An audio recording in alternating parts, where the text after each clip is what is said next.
Hello everyone, আমাদের যে topic রয়েছে অ্যাপ্লাইড ফিলোজফি, তার আজ সেকেন্ড পার্ট নিয়ে আলোচনা করব। ফার্স্ট পার্ট এনভায়রনমেন্টাল এথিক্স, সে সম্বন্ধে আমি অলরেডি আগের ভিডিওগুলোতে আলোচনা করেছি। আজকে সেকেন্ড পার্ট মেডিকেল এথিক্স নিয়ে আলোচনা করব। তো মেডিকেল বা চিকিৎসা নিয়ে আমরা সকলেই অবগত, সকলেই আমরা জানি চিকিৎসা ব্যাপারটা কী, কিন্তু মেডিকেল এথিক্স বলতে সেই চিকিৎসা শাস্ত্রের ভালো মন্দ বা নৈতিক অনৈতিক দিকটা বিচার করাই হচ্ছে মেডিকেল এথিক্স। বা বলা যায় কি যে, বা মেডিকেল এথিক্স বলতে যেটা বুঝি বা বোঝানো হয়েছে সেটা হচ্ছে চিকিৎসার মান ও প্রয়োগের ক্ষেত্রে নৈতিক মূলনীতি সংক্রান্ত বিদ্যা, তার নাম হচ্ছে মেডিকেল এথিক্স বা চিকিৎসা বৈজ্ঞানিক নীতিশাস্ত্র যাকে বলা হয়। অর্থাৎ এই চিকিৎসাশাস্ত্রের কি বলা হয়েছে যে বাস্তব জ্ঞানের ব্যবহারিক প্রয়োগ এবং সেই সাথে তার ইতিহাস, দর্শন এবং সমাজবিজ্ঞান বিষয়ক কাজগুলোর পরিবেষ্টন করে রাখে মেডিকেল এথিক্সের মাধ্যমে, বা সব কিছুর একটা নৈতিক দিক বিচার আলোচনার ক্ষেত্র হিসাবে মেডিকেল এথিক্সকে উপস্থাপন করা হয়েছে। তো মেডিকেল এথিক্সের যেটা আমাদের মূল আলোচ্য বিষয় বা আমাদের নেটে সিলেবাসে যেটা রয়েছে, যেটা আমাদের পড়তে হবে, সেটা হচ্ছে মেডিকেল এথিক্সের 4 প্রিন্সিপালস বা 4টে মূল নীতি সম্পর্কে আমাদের পড়তে হবে। তো আমি আজ এই 4টে নীতি সম্পর্কে মেডিকেল এথিক্সে আলোচনা করব। পরে অ্যাবর্শন, স্যারোগেসি বা ইউথেনেসিয়া যেগুলো আছে সেগুলো পরের ভিডিওতে আমি আলোচনা করব। তো চলো শুরু করা যাক। ফার্স্ট যে পয়েন্টটা আছে সেটা হচ্ছে অ্যাটোনমি। অ্যাটোনমি বলতে স্বায়ত্তশাসন বুঝি আমরা, কারণ এটা পল সায়েন্স আমরা অলরেডি পড়েছি স্বায়ত্তশাসন সম্পর্কে। তো এখানে স্বায়ত্তশাসন বলতে এটা রোগীদের ক্ষেত্রে বলা হয়েছে যে স্বাস্থ্যসেবাতে চিকিৎসার আগে এবং পরে রোগীরা যাতে তাদের নিয়ন্ত্রণ, মানে শরীরের নিয়ন্ত্রণ বজায় রাখতে পারে, সেটাই হলো স্বায়ত্তশাসন বা স্বতন্ত্রতা যাকে বলা হয়। ঠিক আছে, তো এটা রোগীদের ক্ষেত্রে প্রযোজ্য বলা হয়েছে। তো ফার্স্ট পয়েন্টে কি বলেছে যে it requires the patient have autonomy of thought, intention and action when making decision regarding health care procedures. তো এখানে বলেছে যে রোগীর স্বাস্থ্যসেবা পদ্ধতি সম্পর্কিত সিদ্ধান্ত গ্রহণের সময় চিন্তাভাবনা, অভিপ্রায় এবং কর্মের স্বায়ত্তশাসন থাকতে হবে। যেটা আগেই বললাম যে রোগীর স্বাস্থ্যসেবার সময় তাদের সঠিক সিদ্ধান্ত গ্রহণের একটা চিন্তাভাবনা তাদের মধ্যে নিয়ে আসতে হবে। কোনো রকম দুর্বলতা থাকলে চলবে না, বা কোনো রকম ভয়ভূত হলেও চলবে না। সেই ব্যাপারে, চিকিৎসার ব্যাপারে অভিপ্রায় থাকতে হবে এবং কর্মের বা সেই দিকে স্বায়ত্তশাসন রাখতে হবে, সেটাই বলা হয়েছে। সেকেন্ড পয়েন্টে কি বলেছে, there for the decision making process must be free of coercion in order for a patient to make a fully informed decision. তো এখানে বলেছে যে সুতরাং সিদ্ধান্ত গ্রহণের প্রক্রিয়া অবশ্যই মুক্ত করা উচিত, যাতে কোনো রোগী পুরোপুরি জ্ঞাত সিদ্ধান্ত নেওয়ার জন্য ঠিকঠাক থাকে বা সিদ্ধান্ত নিতে পারে। অ্যাকচুয়ালি বলেছেন যে যে আগের পয়েন্টে যেটা বললো যে যেরকম স্বায়ত্তশাসন, যে শরীরের প্রতি নিয়ন্ত্রণতা থাকতে হবে এবং তার সঙ্গে তাকে সম্পূর্ণ মুক্তি দিতে হবে, বা মানে মুক্তি বলতে তার ডিসিশনে সব তাকে মুক্ত অবস্থায় রাখতে হবে বা তাকে ফ্রিডম দিতে হবে। অ্যাকচুয়ালি যেটা বলছে যে তার, সে যেটা ডিসিশন নেবে সেটাই সবাইকে মানতে হবে, বা সবাই সেটা সেই হিসাবেই চিকিৎসা যাতে সে পায় সেই দিকটাকে লক্ষ্য রাখতে হবে। কি যে উদাহরণ হিসাবে কি বলা যেতে পারে, যে কোনো রকম যদি জটিল বা কোনো রকম এমার্জেন্সি কোনো যদি চিকিৎসা করানো হয়, তাহলে রোগীকে সেই ব্যাপারটা জানানো হয় না, বা সে চিকিৎসা করার পর কি হতে পারে, তার ভবিষ্যৎ কি, বা ভালো কতটা হওয়ার চান্স কতটা, বা ভালো না হওয়ার চান্স কতটা, সেই ব্যাপারে অবগত থাকে না বা তাকে জানানো হয় না, সেই ব্যাপারটা বলেছে। কারণ এই ব্যাপারটাকে বলতে বলা হয়েছে অ্যাকচুয়ালি। ঠিক আছে, বা তারপর কি বলেছে যে সি মাস্ট সি বা হি মাস্ট আন্ডারলাইন এই understand all risk and benefits of the procedure and the likelihood of success. তো এখানে বলেছে যে প্রক্রিয়াটি, মানে চিকিৎসাধীন প্রক্রিয়াটি সমস্ত ঝুঁকি এবং সুবিধা এবং সাফল্যের সম্ভাবনা বুঝতে পারে। এই যে যেটা বললাম যে যে চিকিৎসাধীনটা, মানে যে চিকিৎসা প্রক্রিয়াটা শুরু হবে সেই মুহূর্তে, সেই প্রক্রিয়ার পর যে সেই চিকিৎসাটা কতটা ঝুঁকিপূর্ণ বা কতটা সফল হবে সেই ব্যাপারটা, সেই সব কিছুই যাতে রোগী জানতে পারে সেই ব্যাপারটাতে, সেটা হচ্ছে অ্যাটোনমি বা স্বশাসন বা স্বায়ত্তশাসন বলা হয় যেটাকে। ওকে, তো সেকেন্ড পয়েন্টে যেটা আছে সেটা হচ্ছে জাস্টিস। জাস্টিস মানে আমরা ন্যায় বিচার জানি, যেটা জাস্টিস বলতে আমরা বুঝি। তো জাস্টিসে কি বলা হয়েছে যে এই নীতিতে বলা হয়েছে যে সমস্ত চিকিৎসা সংক্রান্ত সিদ্ধান্ত যাতে ন্যায্যতা থাকে, বা যে চিকিৎসাধীন প্রক্রিয়াটা চলবে সেখানে, বা চিকিৎসার ব্যাপারে অ্যাকচুয়ালি, যে চিকিৎসার ব্যাপারে সবাই যাতে, সবার ক্ষেত্রেই যাতে ন্যায্য মূল্য দেওয়া হয় সবাইকে, বা সে সব কিছুতেই যাতে ন্যায্যতা থাকে সেই ব্যাপারটা বলেছে। যেমন এখনকার ক্ষেত্রে কি দেখা যায় যে কোনো রকম ক্ষেত্রে অর্থনৈতিক ব্যাপারটা সব থেকে বেশি ম্যাটার করে চিকিৎসার ব্যাপারে, যে যার যত অর্থনৈতিক ব্যাপারে যে যত উন্নত তার চিকিৎসাটা খুব দ্রুত হয়, এবং যে অর্থনীতির দিক থেকে পিছিয়ে তার কি হয়, চিকিৎসা খুব কম হয়, মানে চিকিৎসাটা না পাওয়াই বলা যেতে পারে, তা বা তার চিকিৎসা থেকে সে বঞ্চিত হয়ে যায়, সেটাই বলেছে। তো সেই ব্যাপারে জাস্টিস আনতে হবে, যে সেটাই বলেছে যে অর্থনৈতিক ব্যাপার হতে পারে, যৌনতামূলক হতে পারে, বা জাতিগততা হতে পারে, এই সব ব্যাপারে কি হয় যে সমানভাবে ন্যায্য মূল্য দেওয়া হয় না চিকিৎসার ব্যাপারে, সেটাই বলা হয়েছে জাস্টিসের মধ্যে। ফার্স্ট পয়েন্টে যেটা বলেছে, it is the idea that the burdens and benefits of new or experimental treatment must be distributed equally among all groups in society।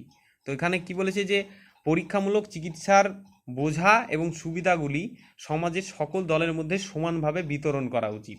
মানে সমাজে যেরকম যে শ্রেণীরই লোক থাকুক না কেন, মানুষ থাকুক না কেন, তাদেরকে সমানভাবে যে সুবিধাগুলোও সমানভাবে দিতে হবে, এবং তার অসুবিধা বা নেগেটিভ দিক যেগুলো আছে সেগুলোকেও সমানভাবে সকলের কাছে বিতরণ করতে হবে, সেটাই বলেছে। এটাই হচ্ছে জাস্টিস, যে সকলেই যাতে সমান অধিকার পায়।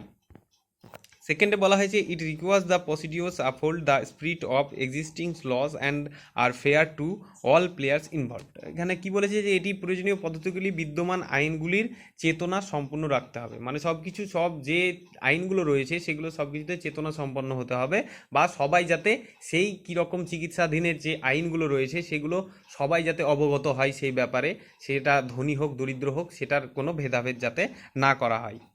থার্ড পয়েন্টে কি বলেছে যে competing needs, rights and obligation, potential conflicts and establish legislation, reproductive technologies create ethical demands because treatment is not equally available to all people। তো ন্যায় বিচারের বিতরণ যেটা বলছে, প্রতিযোগিতামূলক চাহিদা, ন্যায় বিচারের বিতরণ বলতে কি, যে সবাই যাতে সমান ন্যায় পায় বা সবাই যাতে সমান অধিকার পায়। আর প্রতিযোগিতামূলক চাহিদা বলতে যে কোনো রকম চিকিৎসার ব্যাপারে সব রকম প্রতিযোগিতা, বা এখনকার যুগটাই হচ্ছে কম্পিটিটিভের যুগ বা প্রতিযোগিতামূলক যুগ, যে এর মধ্যে থেকে যে সফল হবে সে সফল হবে। তো চিকিৎসার ক্ষেত্রেও সেই রকম ব্যবস্থা আছে, মানে সেরকম ব্যবস্থা থাকে যে কোনো রকম প্রতিযোগিতামূলকভাবে সেই রকম চিকিৎসা পাওয়ার ব্যাপারে, তো সেই দিকটা সবাইকে সমানভাবে ভাগ করতে হবে বা সবাইকে দিতে হবে। তারপর বলেছে বাধ্যবাধকতা, যেটা বাধ্যবাধকতা সবার মধ্যে যাতে না থাকে কোনো ব্যাপারে, সবাই যাতে বা কোনো রকম এক শ্রেণীর মানুষকে সেই কোনো জিনিস জানানো হলো না সেই রকম বিষয় যাতে না থাকে, সবাই যাতে জানতে পারে সব বিষয়গুলো, সেগুলোর দিকটা দেখতে হবে। অর্থাৎ স্বাস্থ্যসেবায় কি বলেছে, সরবরাহকারী এই চারটি প্রধান ক্ষেত্রগুলি বিবেচনা করতে হবে, যেই চারটি প্রধান বলতে ন্যায় বিচার বিতরণ, প্রতিযোগিতামূলক চাহিদা, অধিকার এবং বাধ্যবাধকতা, এই চারটি মূল মানে ক্ষেত্রগুলোকে কি করতে হবে, বিবেচনা করতে হবে, বা এইগুলোর ওপরে সবাইকে সমানভাবে ট্রিট করতে হবে সবার সাথে, বা সবাইকে সমান অধিকার দিতে হবে এবং সবাইকে সমানভাবে ন্যায় বিচার দিতে হবে, সেটাই বলেছে জাস্টিসের মাধ্যমে। তারপরে যেটা আছে থার্ড, সেটা কি, বেনিফিসেন্স। তো বেনিফিসেন্স বলতে কি বলা হয়, উপকারকে বোঝানো হয়েছে। বেনিফিসেন্স মানে আমরা উপকার বলতে বুঝি। তো এটা স্বাস্থ্যকর্মীদের ক্ষেত্রে বলা হয়েছে যে বেনিফিসেন্স বলতে দয়া এবং করুণা দেখানোর কাজ বলে বলা হয়েছে, যে চিকিৎসা যে ব্যাপারটা, চিকিৎসা সেবা যে ব্যাপারটা রয়েছে বা যে কাজটা রয়েছে সেটা অ্যাকচুয়ালি কি, দয়া এবং করুণার কাজ। এটা কখনো মিসবিহেভ করে বা কারোর সঙ্গে খারাপ আচরণ করে, বা সে যেই রকম মানে রোগেই কোনো রকম যেরকম ডিজিজেই সাফারিং করুক না কেন, সকল প্রকার মানুষের সাথে ভালোভাবে মানে করুণা বা দয়া দেখিয়ে মানে তাদের সঙ্গে ট্রিট করতে হবে বা তাদের সঙ্গে আচরণ করতে হবে, কোনো রকম খারাপ মতলব ছাড়া বা খারাপ মিসবিহেভ অ্যাকচুয়ালি করা যাবে না তাদের সাথে। বা স্বাস্থ্যসেবা সরবরাহকারী ক্রিয়াগুলি সর্বদা ইতিবাচক আনতে হবে, মানে যারা স্বাস্থ্যসেবী যারা থাকবে তারা সবসময় ইতিবাচক দিক দিয়ে ভাববে, কখনো নেগেটিভ দিক দিয়ে চিকিৎসা করবে না বা রোগীর সঙ্গে সেরকম ব্যবহার করবে না, সেটাই বলেছে বেনিফিসিয়েন্সির মাধ্যমে, সেবা উপকারের মাধ্যমে চিকিৎসা করতে হবে অ্যাকচুয়ালি।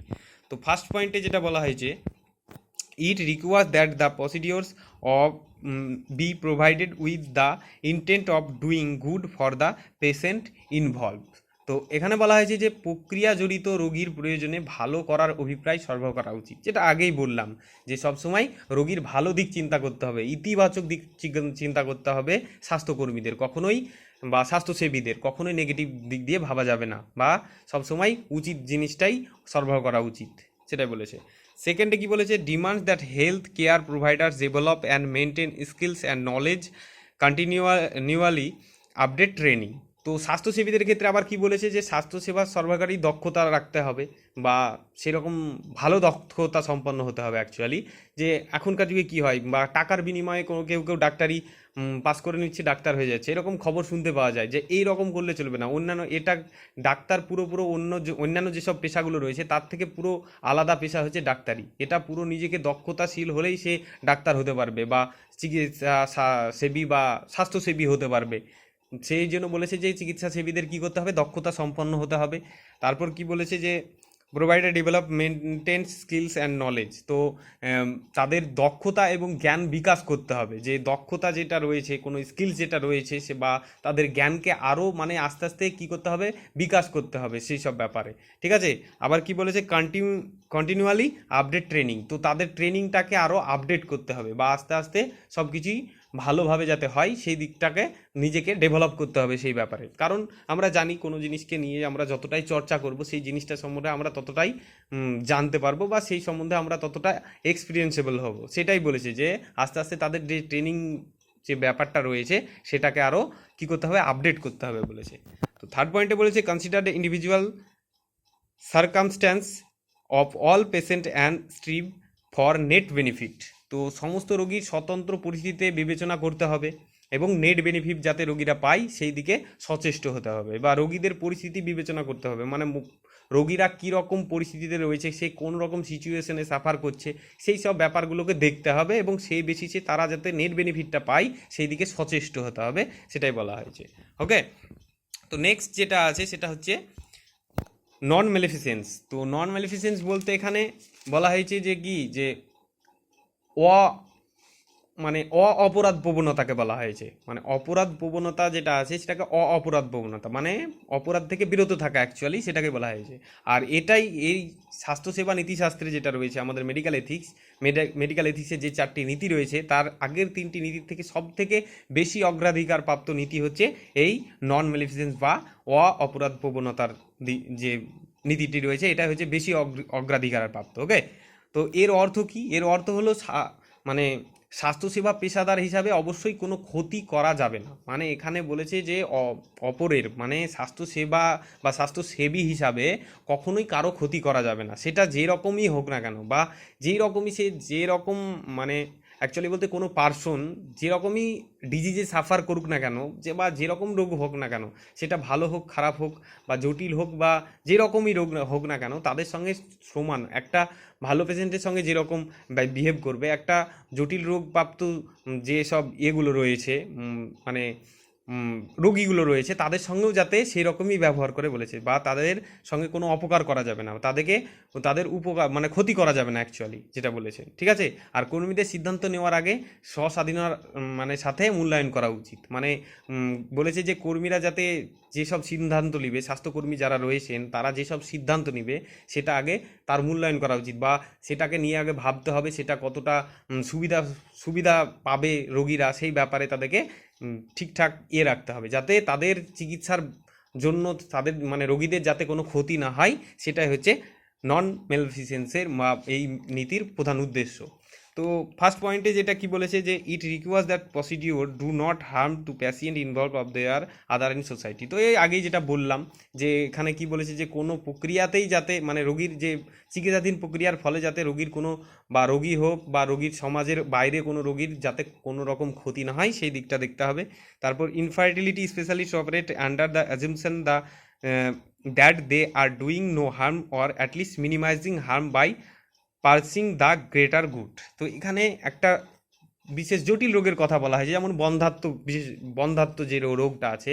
তো যারা বন্ধ্যাত্ব বিশেষজ্ঞ যারা রয়েছেন তারা কি হবে, তাদের ধারণার অধীনে কাজ করতে হবে, তাদেরকে ঠিকঠাক তাদের যে কনসেপ্ট রয়েছে সেই অধীনেই তারা যাতে কাজ করে এবং সেই কাজটা যাতে ভালোভাবে অনুসরণ করে চলে সেটাও তাদেরকে দেখতে হবে এবং তাদের এই চিকিৎসার ফলে যাতে কোনো ক্ষতি না হয় বা যে ক্ষতিটা বা ক্ষতি কোনো রকম যদি হয়েও থাকে তাহলে সেটা যাতে অল্প পরিমাণে হয় সেই দিকটা লক্ষ্য রাখতে হবে। মানে অ্যাকচুয়ালি ক্ষতি থেকে বিরত থাকতে হবে, সেটাই বলা হয়েছে। ওকে।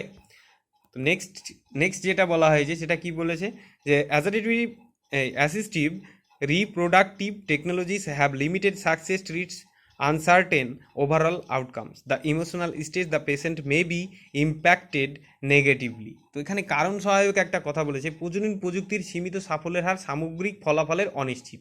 মানে এখনকার যে নতুন নতুন টেকনোলজি উঠেছে সেই সব ব্যাপারে যে প্রজনন ব্যাপার নিয়ে যেসব টেকনোলজিগুলো উঠেছে সেখানে কি হয়, সাফল্যের থেকে মানে সাফল্যটা সামগ্রিকভাবে খুবই মানে সাফল্যের হার একটু কম, সেটাই বলেছে, বা অনিশ্চিত হতে পারে সেই ব্যাপারটা। তো এইরকম জটিল রোগা বন্ধাত্ম হতে পারে, এরকম আরও যেসব রোগগুলো রয়েছে, ডিজিজগুলো রয়েছে, সেই সব ব্যাপারে সেই সব ব্যাপারে মানে রোগীদের সঙ্গে এরকম ব্যবহার করা উচিত যাতে রোগীরা কোনো রকমভাবে তাদের ভেঙে না পড়ে, বা তারা নিজেকে এই ব্যাপারে নিজের কোনো ক্ষতি না করে ফেলে, সেই দিকটাকেও লক্ষ্য রাখতে হবে। সেটাই বলা হয়েছে নন প্যালিয়েটিভ এই নীতির মাধ্যমে। ওকে, তো যে আমাদের মেডিকেল ইথিক্স যেটা টপিক, তার যে 4টি মূল নীতি রয়েছে, সেই 4টি মূল নীতি থেকেই যেসব কোশ্চেনগুলো আসার সেগুলো আসবে।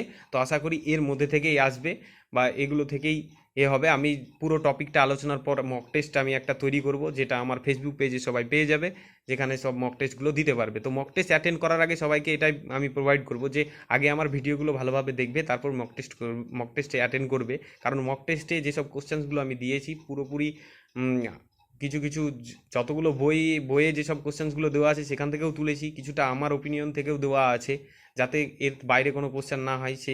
এবার যদি কোনো রকম কোশ্চেন হয়ে থাকে তো আমাকে কমেন্টের মাধ্যমে জানাবে। তো থ্যাংক ইউ।